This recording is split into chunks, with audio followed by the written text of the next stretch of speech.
Hello everyone, good evening. আজকে বেরোচ্ছি হচ্ছে, তবে মুভি দেখতে নয়, এমনি ঘুরতে যাচ্ছি। কালকের ভিডিওতে আমি যেমনটা তোমাদেরকে বলেছিলাম যে বরের কাছে তো চা করে খুব বায়না করেছিলাম যে আজকে একটু কোথাও বাইরে কোথাও ঘুরে আসি, তো সেটা তো নিয়ে গেল না। তাই জন্য বলেছিলাম যে আজকের গতকাল বলেছিলাম যে কালকে তাহলে কিন্তু আমরা মুভি দেখতে যাব। তো ও আমাকে বললো যে হ্যাঁ মুভি দেখতে যাব। কিন্তু আজকে যখন সন্ধেবেলা আমি ওকে বললাম যে চ মুভি দেখে আসি, তখন ও পরিষ্কার আমাকে বলে দিল যে না, আজকে মুভি দেখতে যাওয়া হবে না, বাইরে যেহেতু ওয়েদার খারাপ, তাই চ আমরা কোথাও ঘুরে আসবো। এবার তোমরাই বলো, মুভি দেখলে তো আমরা হলের মধ্যে থাকতাম, থোড়ি না আমাদেরকে বৃষ্টি ধরতে পারতো। এই যে এখন যদি আমরা টই টই করে ঘুরে বেড়াই কিংবা কোনো রেস্টুরেন্টেও যাই, তো সেই ক্ষেত্রে তো বৃষ্টির আমাদেরকে ধরে ফেলার সম্ভাবনাটা অনেক বেশি থাকবে। কিন্তু তারপরেও আমি ওকে বোঝাতে পারলাম না। ও সেই আজকে যাবে কিন্তু আশেপাশে ঘুরবে, কিন্তু মুভি দেখতে যাবে না। যদিও তার একটা রিজন আছে, এই যে আমার চোখের সামনেটা দেখো, এ দেখো ফুলে গেছে, নিচেও ওপরেও। এটা আঞ্জনি হয়েছে মেবি, হয়তো বা ঠান্ডা লেগেও হতে পারে। তো সেই কারণে ও মুভি দেখতে যাবে না। ওর বক্তব্য, এই চোখ নিয়ে যদি আমি ওই সিনেমা হলে স্ক্রিনের দিকে তাকিয়ে থাকি আমার চোখে আরো এফেক্ট পড়বে, সেই কারণে যাবে না। তো যাই হোক, আজকে সন্ধ্যেবেলা বেরোবো বলে একদম রেডি হয়ে গেছি, আর আমিও রাজি হয়ে গেছি। তার পেছনেও একটা কারণ রয়েছে, সেটা হচ্ছে ও আজকে আমাকে শপিং করতে নিয়ে যাবে। ও আমাকে বললো যে চল আজকে মুভি দেখতে হবে না, বরঞ্চ সামনে বাজার কলকাতা আছে, সেখানে যাই, সেখানে গিয়ে তুই যদি কিছু কিনিস সেগুলো কিনে নিবি। তো আমিও একটু খুশি হয়ে গেলাম, ঠিক আছে চলো, মুভি দেখার থেকে শপিং করাটা আমার মনে হয় অনেক বেস্ট। আমি মুভি দেখার থেকে শপিং করতে বেশি ভালোবাসি। সো এখন রেডি হয়ে গেছি, তাই আর কি বেরোবো। এখন বাজে হচ্ছে ঘড়িতে 7:30, এই যে পুরো 7:30 বাজে। এখন বেরোবো, বেরিয়ে আমরা শপিং করব, তারপরে টুকটাক কোথাও ক্যাফেতে গিয়ে খাবো। এই আজকে সন্ধ্যেবেলার প্ল্যান। আর কোথায় কোথায় যাচ্ছি, বাজার কলকাতা তো আগে বলেই দিলাম শপিং করতে যাব। যদিও আমাদের এখানে ম্যাক্স, প্যান্টালুন্স এগুলো রয়েছে, তবে রিজনেবলের মধ্যে আর ডেলি ইউজের জিনিসপত্র কেনার জন্য আমি বলবো বাজার কলকাতাই বেস্ট। তাই বাজার কলকাতাতেই যাব। আর তারপরে কোন ক্যাফেতে যাব সেটা এখনো ডিসাইড করিনি। কিন্তু তার আগে একটা জিনিস দেখাই, দাঁড়াও। এই বাবাই, একটু এদিকে আয়।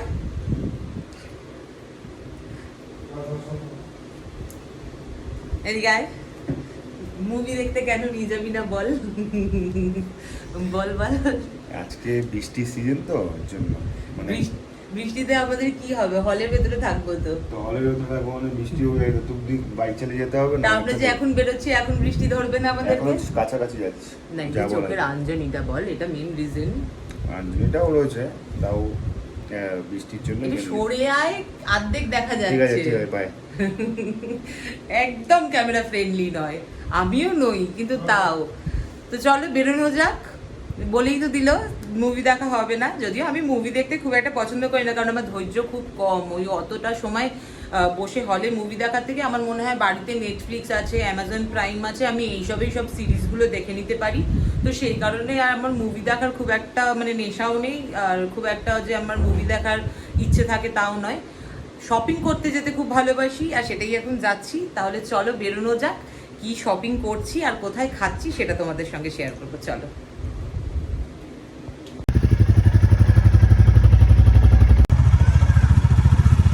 আচ্ছা, আমরা কোথায় খেতে যাব? তিরুপতি? সেই আবার ভেজ? ভেজই ভালো, অপশন কিছু নেই? মানে ভেজের মধ্যেও অনেক আইটেম আছে। এই হলো নামতলা বাজার কলকাতা। আজকে একটু ফাঁকা ফাঁকা দেখছি, ভালো হয়েছে একদিকে। ফাঁকা ফাঁকা থাকায় একটা সুবিধা কি হয়, শপিং করতে বা জিনিসপত্র দেখে শুনে কিনতে অনেক সুবিধা হয়। আর তার থেকেও বড় সুবিধা হয় বিলিং কাউন্টারে। কারণ যখন যে কবার আমি লাস্ট টাইম এসেছি, এতটাই ভিড় ছিল যে বিলিং কাউন্টারেই আমার প্রায় 45 মিনিট থেকে 1 ঘন্টা লেগে গেছে সময়। সেই কারণে আজকে ফাঁকা ফাঁকা হওয়ায় খুব খুশিও আমি হয়েছি। আর বাজার কলকাতার কালেকশান তো সবসময় খুব ভালো, বিশেষ করে টি শার্টগুলো আমার খুব ভালো লাগে। 199, 299, 399 এইরকম প্রাইসে যে টি শার্টগুলো থাকে সেগুলো ভীষণ কমফোর্টেবল, কাপড় কোয়ালিটি, কালার সবটাই খুব আমার ভালো লাগে। আর 199-এর যে টি শার্টগুলো, সেগুলো আমি এর আগেও অনেকগুলো কিনেছি বাজার কলকাতা থেকে। আজকে তাই এই দুটো টি শার্ট দেখছিলাম, এটার কালারটা আমার খুব মিষ্টি লেগেছিল, কিন্তু কাপড়টা একটু মোটা ছিল তুলনামূলক ওই সাদাটার থেকে। সাদাটাও খুব ভালো ছিল। তা আমি ভাবলাম যে 2-3টে টি শার্ট তো আমার লাগবেই, আমি টি শার্ট পরতে খুব ভালোবাসি, কমফোর্টেবল থাকি, তাই একসঙ্গে 3টে টি শার্ট নিয়ে ট্রায়াল রুমে চলে গেলাম। প্রথমেই পিঙ্ক কালারেরটা দেখলাম, যেটা আমার বেশি পছন্দ হয়েছিল, কিন্তু ওটা একটু শর্ট স্টাইলটা, আমি চাইছিলাম আর একটু টি শার্টটা লং হবে আর কাপড়টাও একটু স্মুথ হবে, এই কাপড়টাও বেশ মোটা ছিল। তারপরে যখন এই সাদাটা আমি ট্রায়াল করলাম, আমার বেশ সাদাটা ভালো লেগেছে, ফিটিংসটাও ভালো ছিল, কালারটাও ভালো ছিল। শুধু সমস্যা ছিল ট্রায়াল রুমের এই লাইটটা, কেন যে এরকম হচ্ছিল আমি জানি না, লাইটটা ক্যামেরাতেই এরকম হচ্ছিল, সামনে কিন্তু এরকম হচ্ছিল না। আর তারপরে আমি ট্রায়াল করলাম এই পিঙ্ক কালারটা, এটা আমি পরে বাবাইকে দিয়ে আনিয়েছিলাম, এটাও ভীষণ কমফোর্টেবল, সাদাটার মতনই কাপড় কোয়ালিটিটা ছিল। তাই আমি সাদাটা আর এই পিঙ্ক টি শার্টটা এই দুটোই নিয়ে নিয়েছিলাম, আর এই দুটোর প্রাইস ছিল 199।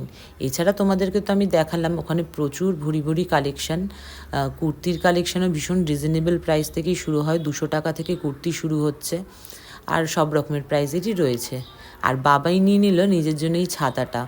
গোটা বর্ষা কেটে গেল, আমি কতবার ওকে বলেছি ছাতা কেন ছাতা কেন ছাতা কেন, তো ফাইনালি আজকে বাজার কলকাতায় এসেও ছাতা কিনলো। তারপরে চলে গেছিলো এই কফি মগটা দেখতে, এটা বেশ সুন্দর, আর ও একটু কফি চা এগুলো খেতে পছন্দ করে, আমি খুব একটা খাই না, ওর পাল্লায় পড়ে মাঝে মাঝে খেয়ে নিই। আর তারপরে কফি মগটা নেওয়ার পর বটল দেখছিল, আর বটল কিছুদিন আগেই বাজার কলকাতা থেকে একটা মিল্টনে নিয়ে গেছিলাম, সে কারণে আর বটল আমি নিলাম না, ঘরে অলরেডি অনেকগুলো হয়ে গেছিলো। তারপরে বিলিং কাউন্টারে গিয়ে বিলটা করে চলে এসেছিলাম নাকতলার এই বাজার কলকাতার পাশেই তিরুপতিতে। এটা একটা সাউথ ইন্ডিয়ান রেস্টুরেন্ট, এখানে তোমরা যারা আমার ভিডিও ফলো করো তারা দেখবে আমি মাঝে মাঝেই আসি, এখানের অনেকগুলো ভ্লগ আমি তোমাদের সঙ্গে শেয়ার করেছি। এটা ওই সন্ধেবেলা এসে বসে কিছুটা টাইম স্পেন্ড করার জন্য আর বেশ সুন্দর সুন্দর ভেজ খাবার খাওয়ার জন্য একদম বেস্ট জায়গা। কিন্তু আমি এসে যখন বাবাকে বললাম যে দেখ কী অর্ডার করবি, ও ফোনে ব্যস্ত হয়ে পড়লো, আর কথা বলেই যাচ্ছে তো বলেই যাচ্ছে, আমি বসে বসে বোর হচ্ছি।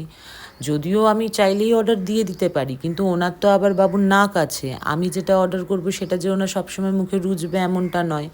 আর আমি একটু স্পাইসি খাবার খেতে ভালোবাসি, সেটা ভেজ হোক আর নন ভেজ হোক, ও আবার তা নয়, ও একটু লাইট খাবার খেতে ভালোবাসে।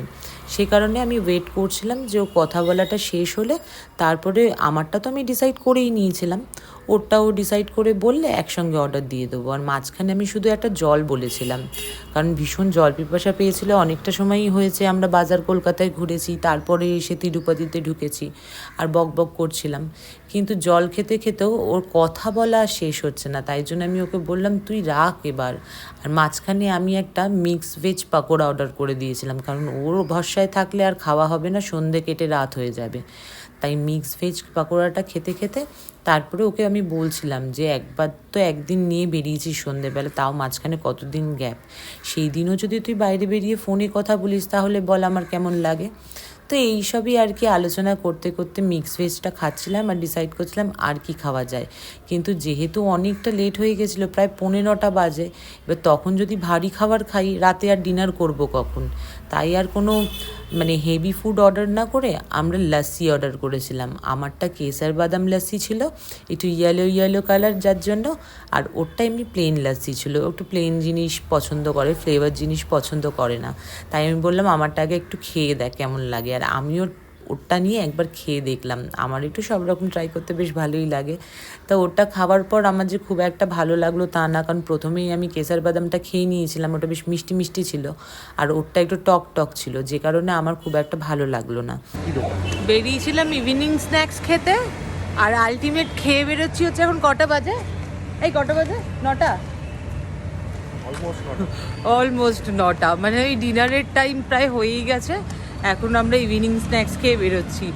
আমরা তিরুপতিতে তো মাঝে মাঝেই আসি, আমার ব্লগ যারা ফলো করো তারা দেখেইছো তিরুপতির ভিডিও। অ্যাকচুয়ালি এই যে বাজার কলকাতা আর এই যে পেছনে তিরুপতি একদম পাশাপাশি, আর সাউথ ইন্ডিয়ান রেস্টুরেন্ট, খাবার দাবার খুব ভালো, এখানে মাঝে মাঝেই আমরা ওই সন্ধ্যেবেলা আড্ডা দিতে চলে আসি, খাওয়া দাওয়াও হয় আড্ডাও হয়। তো এখন ফাইনালি আর কি খেয়ে দিয়ে বেরোচ্ছি, আর এই সামনেই বাজার কলকাতার সামনেই দাঁড়িয়ে রয়েছি, এখানেই পার্কিং করার রয়েছে বাবার বাইকটা, তাই আমি এখানে ওয়েট করছি, ও আসলে আর কি এখান থেকে বেরোবো। তো চলো এখানেই ব্লগটা শেষ করছি, ভিডিওটা কেমন লাগলো জানিও, ভালো লাগলে সাপোর্ট করো, শেয়ার করো ভিডিওটাকে, আর চ্যানেলটাকে সাবস্ক্রাইব করো, এইভাবে পাশে থেকো। Thank you.